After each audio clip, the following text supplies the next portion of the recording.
นอกอันนี้เป็นนิทานซาดก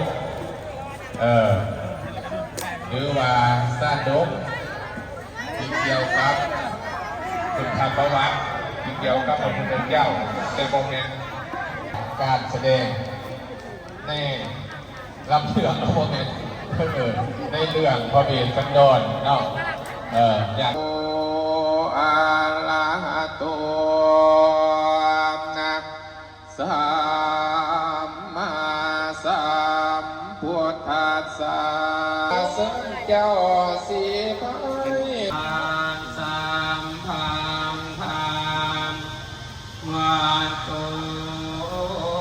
นั้นพอเมียนสร้างยิ่งเอาเมื่อนี้ตั้งแต่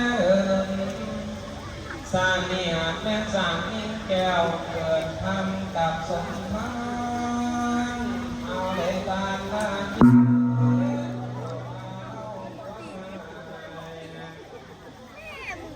โอ้เกียรติสร้างทั้งพร้อมทั้งมี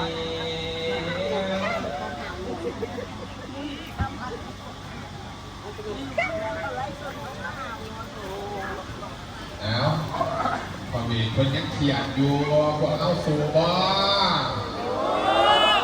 เพิ่นเขียนว่าพวกเขานี่ไล่เพิ่นนี้จังไรพอกับสิสูได้ตอนนี้นะเสียงโบราณไปไหน